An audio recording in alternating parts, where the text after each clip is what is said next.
So before we dive into part 2 of this episode, I got to ask, did you catch part 1? If not, hit pause real quick. You'll want to start from the beginning to get the full effect. The link to part 1 is right down in the description below. Go ahead, catch up, and we'll be right here waiting for you, ready to dive into part 2 when you're all set. It's worth it, I promise. Was there a moment where you felt like you knew you got it? Like, no matter what's thrown at you, is there a moment that kind of solidified that for you?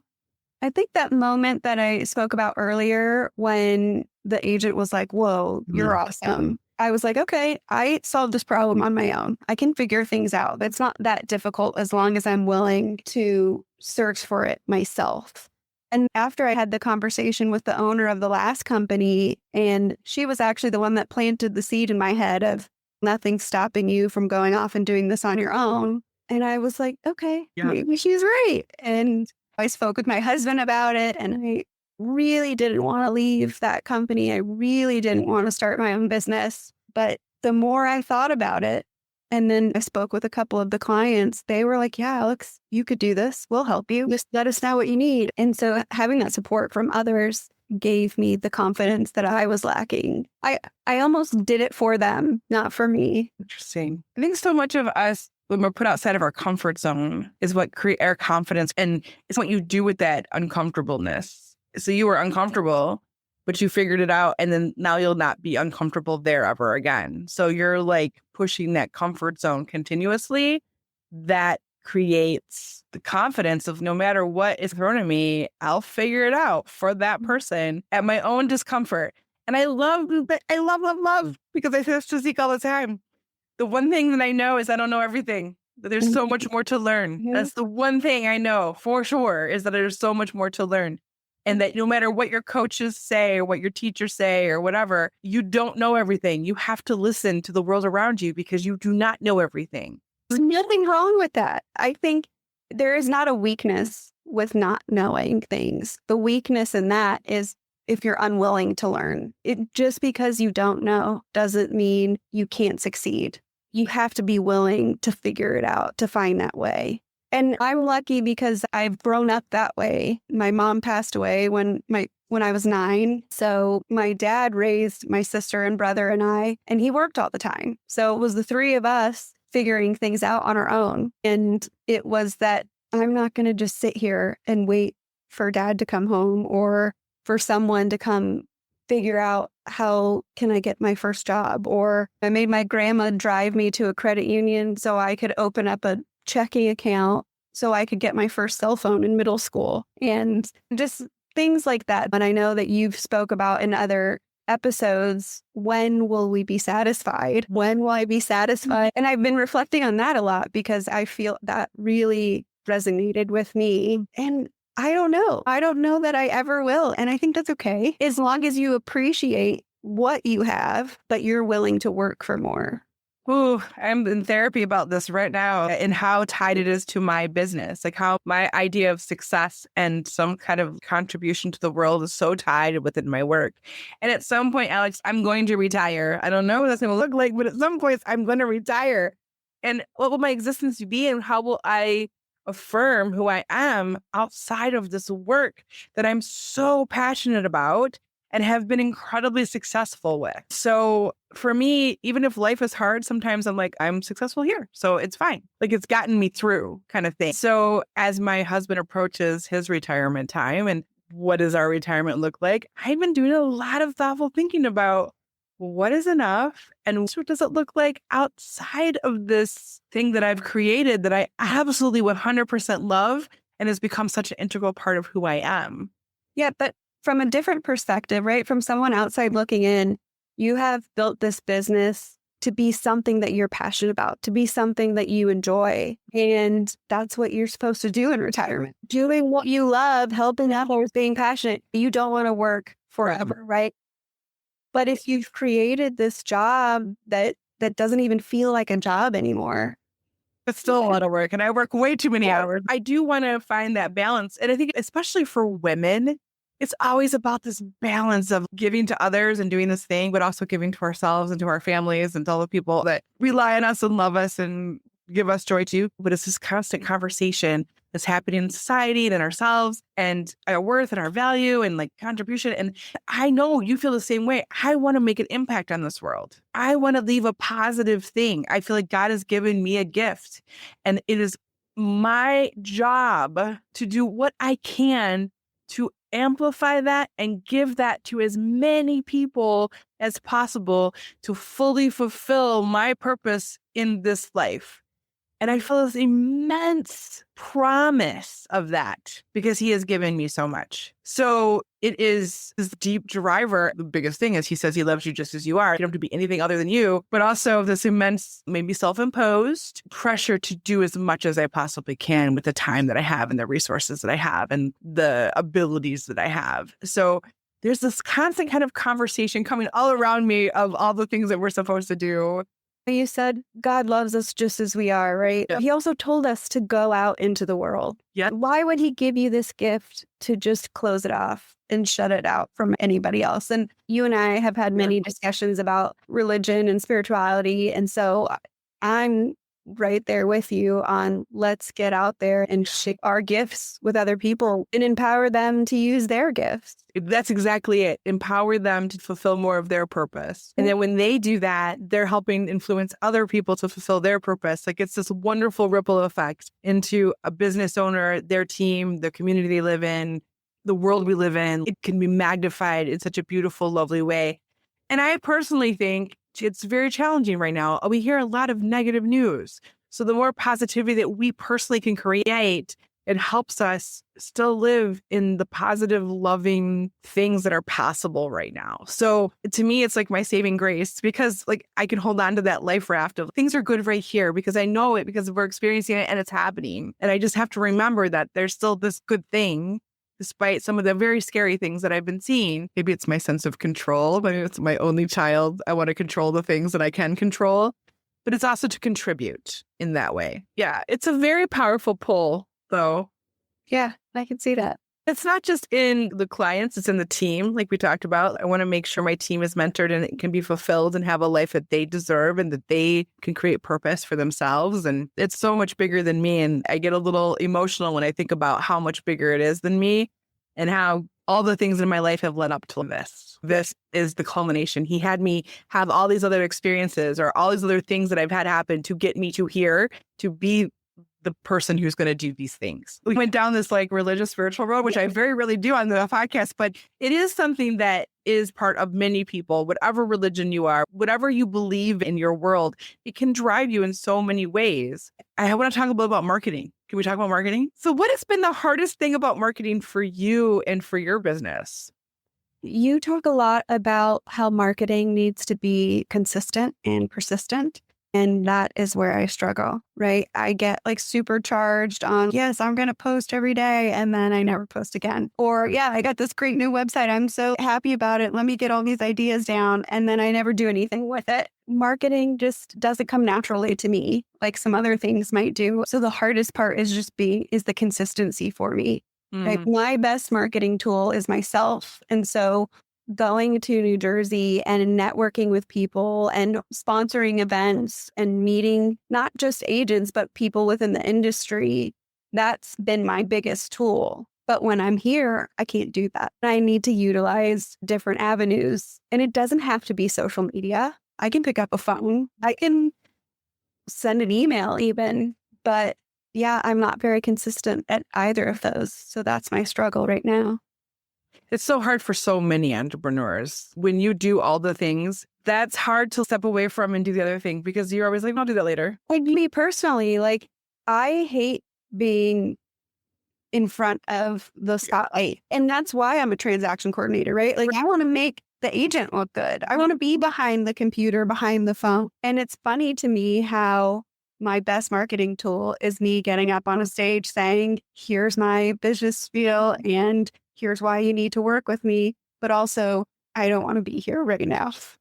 That's so many people though, Alex. Like 90% of the business owners we work with feel the same way, including myself. I never wanted to step in front of my brand. I wanted my work to speak for itself.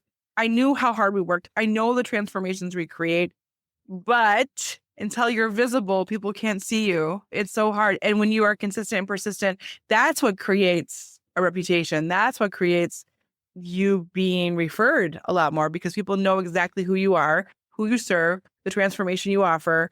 And then when they hear a situation, oh, you need Alex because you have this problem and she is your go-to girl who's going to make it happen for you. But you are not alone. And it's just one step. Just keep trying. And if you're not consistent, it's okay. Just keep trying. Don't give up on yourself and don't beat yourself up over it. And at the end of the day, if you really need consistent help, we are here for you. There are people and tools that can help you be more consistent if that's something that you really want to go down. But I just encourage you to keep trying, keep showing up. I oftentimes say to a lot of my entrepreneur friends, chunk and stack your time and build in time in your calendar so that you have the time to think and to do the things. And so many times people don't do that and it doesn't get done because it's not in the calendar. This is my marketing time. I have to at least do something marketing in this time, whatever that is. I've done that for myself. If I don't chunk and stack it intentionally, my time can run away from me really fast. How often do we not practice what we preach? I can help an agent get from A to Z in their lives in a transaction. Don't let me do it for myself at home. So many times we do it for everyone else first before we give any attention to ourselves. That's just in our nature as servant leaders. That's exactly what happens. Has there been a big or even little marketing mistake you've made? And how did it help you grow? I think the biggest mistake I've made is just the inconsistency on social media. And I think I've missed several opportunities to connect with people through, let's say, Facebook or LinkedIn. A lot of people are looking at those things. A lot of other companies are having their marketing things shared. And I'm sure that I have missed some opportunity because of my inconsistencies. That's so real, because I think about when YouTube started, we were doing YouTube videos for other people. And some of our clients have millions of views on their YouTube videos because we started them from the very beginning. And we didn't start it. And I think about, oh my gosh, how many people would we have if I'd only done that thing? And even my email list. I'm like, if I had started building my email list 10 years ago, how many people would be on my email list? Those are some big regrets that I have as well. And I'm a marketer, Alex. Yeah. So that tells you, like, it's not always easy and can be very hard to show up when you think you need to and not get distracted by the other things that happen in a business. But all you can do is what you can do now and what feels most authentic, and fully lean into that more. Lean into the fact of, I left the last company I was with because I didn't feel like there was any room for growth. And who am I to hire these women and then just sit back and be stagnant? What a hypocrite am I? Right. So then I get fired up again, right? Like I said, I never wanted to be a business owner. I've always wanted to do something where I was a leader or organizing things. But telling people what to do, no. But if I can help you, help yourself, I would love to do that for the rest of my life. I think it's so powerful. Yeah. Okay, so I am going to change direction again, and we're going to do a little bit of magic. But before we do that, if you are enjoying this conversation, please hit that subscribe button so you never miss another episode.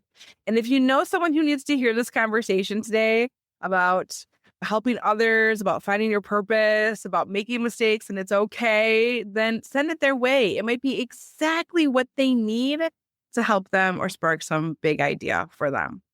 So I have the magic hat round. You've listened to several episodes. You know about the magic hat. And this isn't a question we ever prep anybody for. This is the fun one. Okay, first one. What is the area you had to learn the most? Finance, HR, leadership, operations, or marketing? All of the above. I know very little about a lot of things, and HR for sure. I have agents complaining about some of my employees. How do I reprimand them, or how do I defend them? Yeah. How do I run payroll? How do I keep my accounting, marketing, all my struggles there? It's everything. Yeah, operations, I'm still working. I just had a meeting with a woman the other day about I need a better training plan for new employees, and my vision for growth.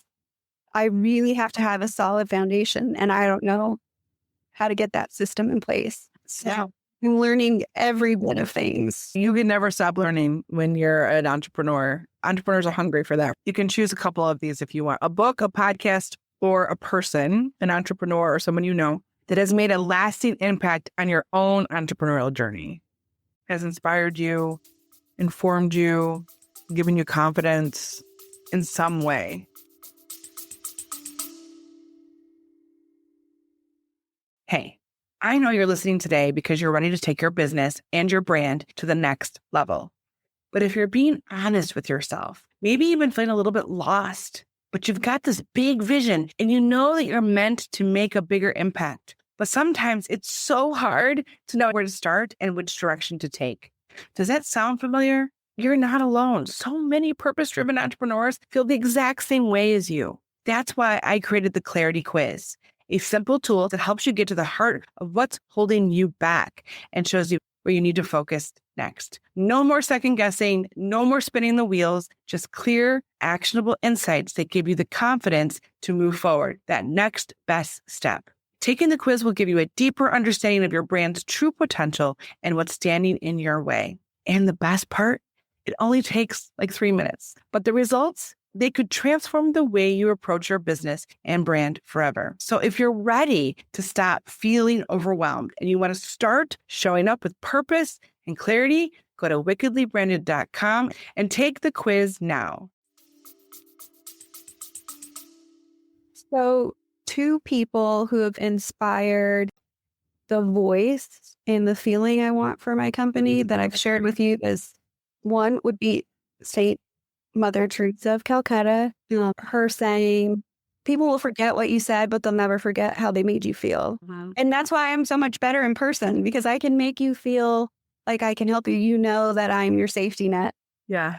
But if I just say it on social media, maybe not so much. I'm not going to really make you feel anything there. And then the other one is, I chose the name Rise based off of Maya Angelou's poem, Still I Rise.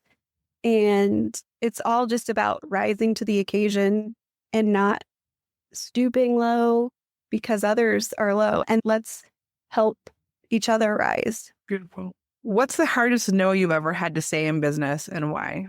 I'm just terrible at saying no, period. You ask me to help you, you ask me to do something, I'm going to do it. So there's a lot of times when agents ask us to do things that really just don't fall under our scope of work. That's an easy no, although we have to repeat ourselves occasionally.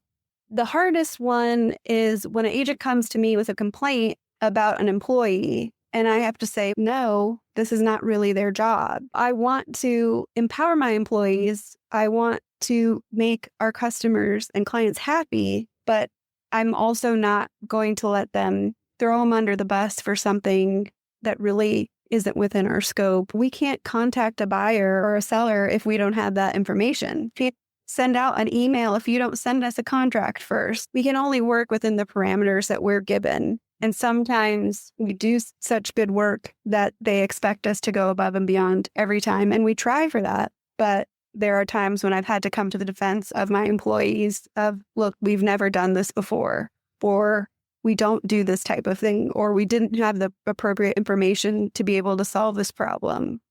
How has running your business changed you as a person?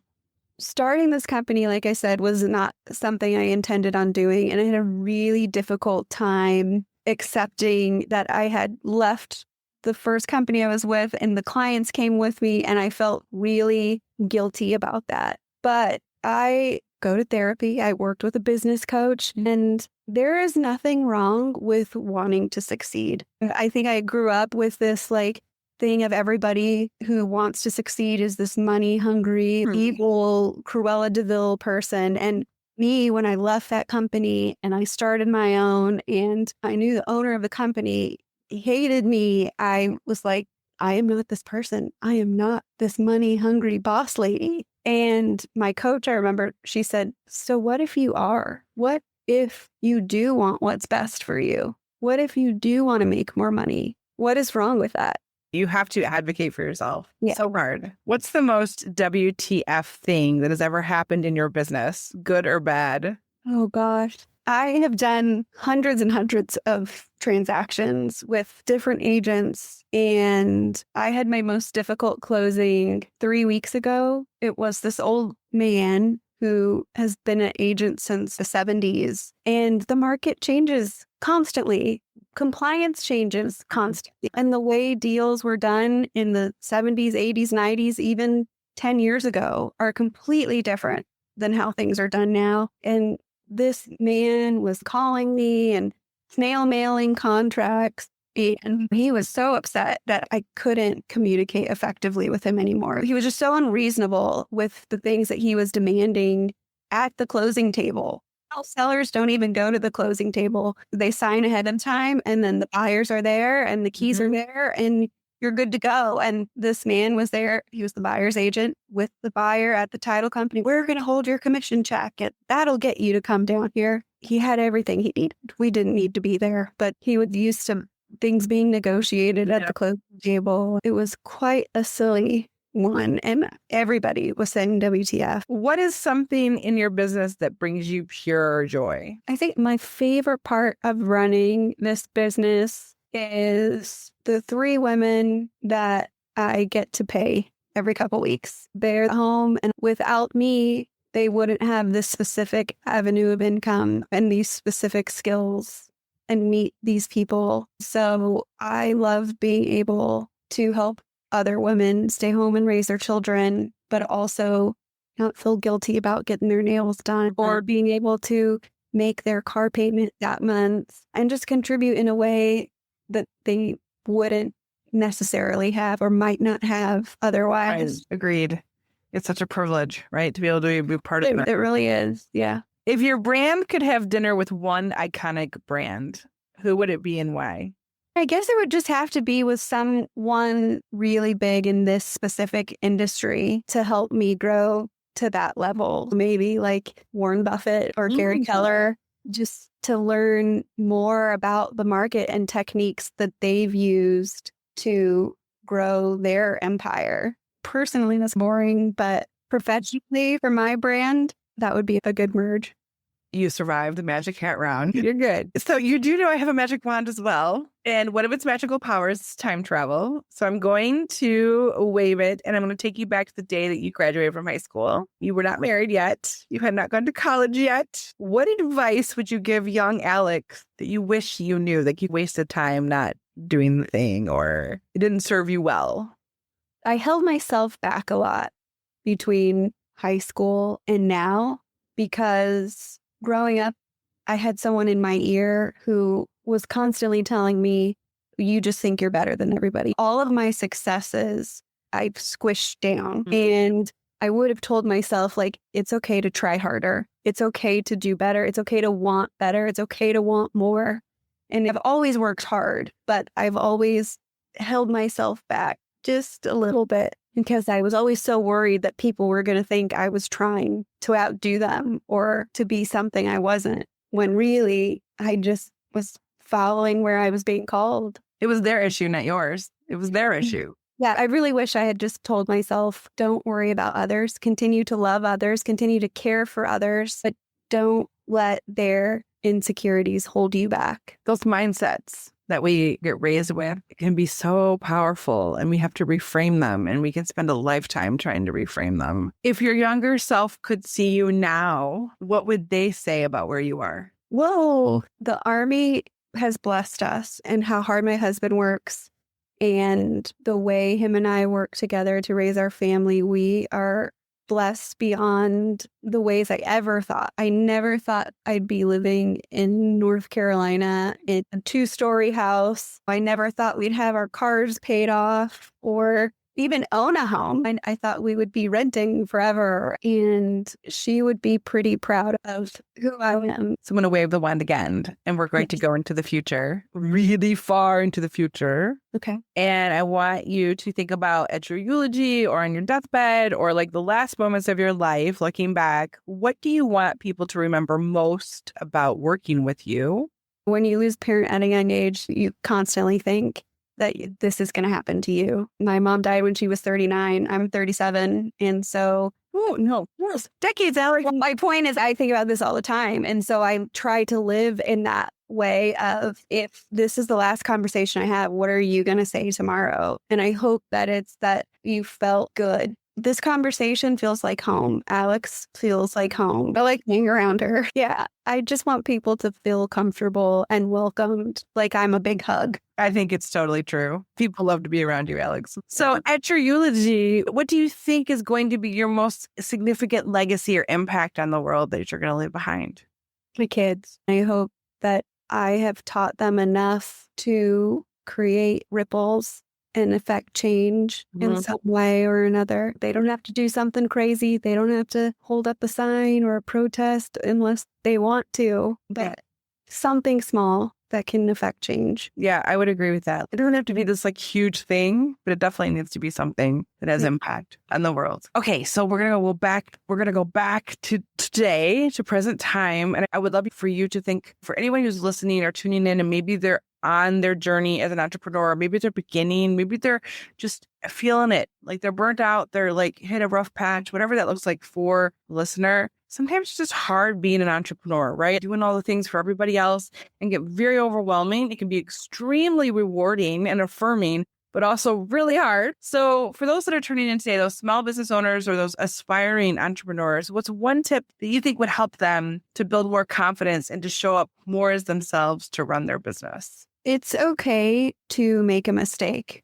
and come back and try again. There's a movie quote that's, don't get overwhelmed. Just take one thing at a time. Just do one thing at a time. And even if that one thing messes up, you can always redo it. My dad spent his whole life as a manager wearing suits to work, and in his 60s got his master's in education and became a middle school teacher and still wore his suits and ties every day. But we often think that this path that we choose is the one we have to stay on, and it's not. And even if we stray, we can come back. Like you said about marketing, I might not be consistent right now, but try again tomorrow. Exactly. Progress over perfection all day long, Alex. And I love that you said that even if the business you have now isn't exactly what you're looking for, how can you make it yours? My coach, and I'm sure your coach does things like this with you too, she makes me make a list of my drainers and my drivers, the things that drive me, that I get excited about. And the drainers are the things that I always procrastinate and don't want to do. And how can I offload those things to the people who actually love to do those things? Yeah. So that they make sure that it happens. And since I've done that, and I've done it really consistently, I'm doing far more of the things that make me happy and far less of the things that suck my soul. But it's one task at a time. It's one thing at a time and the one awareness at a time to do that. You might not have the resources right now to get rid of everything that's on your negative list. And that's okay. That's okay, because nothing happens overnight, right? We're going to make this whole list of positives and negatives, and you're going to want to get rid of them, but you have to get rid of them one by one. Until you make the list, though, the really powerful thing of the list is that you're not even aware of the possibilities of the people or the things that can remove them from your list. So once you make the list, like once I was like, accounting, I got to get it off my list. All of a sudden, I started meeting accountants and exploring that further and what would be a good match for me and trying to understand that. So even that intentionality, that list, creates, I think, serendipity and creates an awareness you never had before to even find the possible solution. And it might not be the solution that you think it's going to be. It could be something totally different. But because you're now like on the look for it, you're going to find it far faster and far easier. You have to be intentional about it. This awareness is so different than if you don't have that intentionality and that awareness and just let the business consume you. Yeah, it's a psychological thing. I know you've read some of Mel Robbins' books. I don't know if you've read The High Five Habit. I've heard a lot about it. She goes over a study in that where she wants to see things that are heart-shaped. She wants to see more love in the world. And as soon as she trains her mind to start seeing heart-shaped rocks, heart-shaped clouds, heart-shaped pieces of trash. So once I start putting myself in that mindset of I'm this successful woman who wants to help other women become successful, more and more people become that. I decided I was going to be the fairy godmother of brand clarity and all the magical things that come with that. But that is really the thing is I now see magic in places people don't even realize it. And you guys, all the clients I've worked with have so much magic.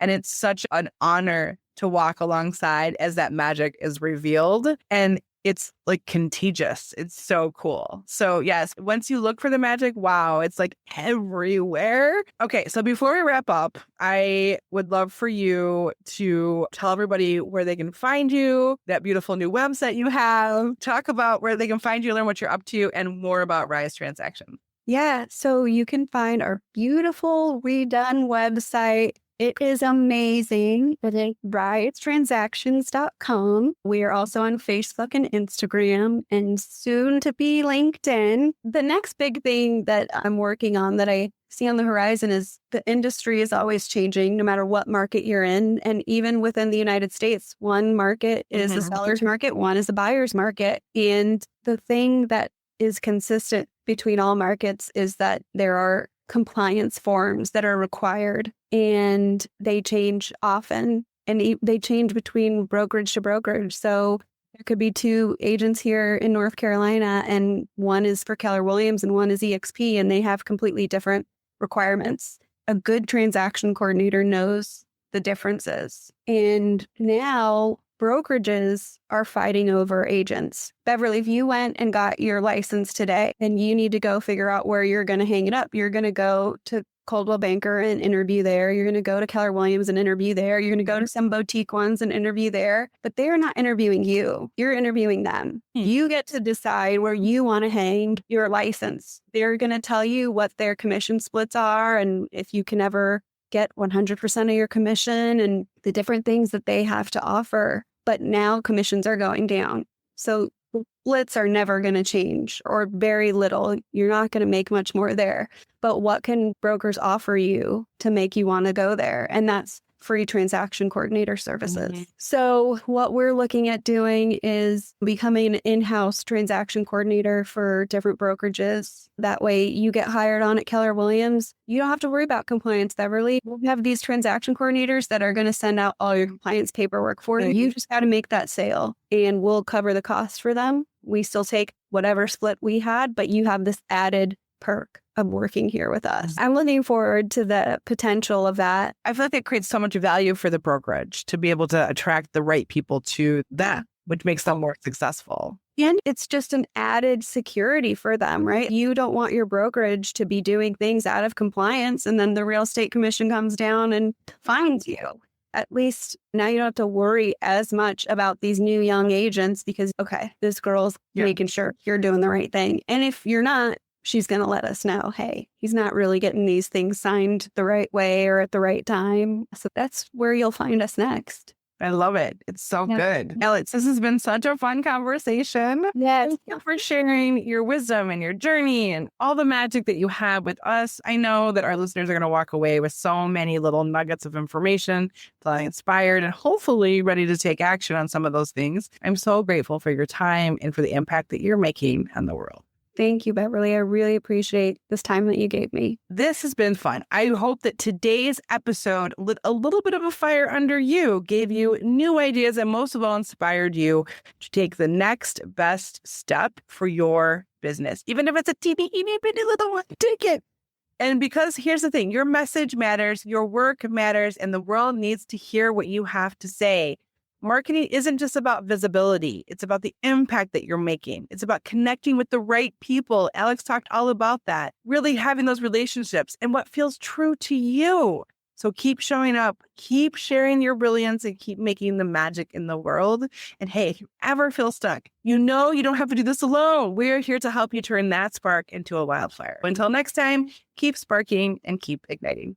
Thank you so much for tuning into the Spark and Ignite Your Marketing podcast. I hope you found today's conversation or activation to be something clear and actionable that you can take back to your very own business. If you found this helpful, I'd love it if you take a moment to share your thoughts in a review. Not only does this help us see what's working and what you'd like to hear more of, but it also helps other business owners just like you find the sparks that they need. And if you know someone who could use today's tips, why not share this episode with them? A little inspiration can go a long way, and together we can help more people simplify their marketing and make their business shine.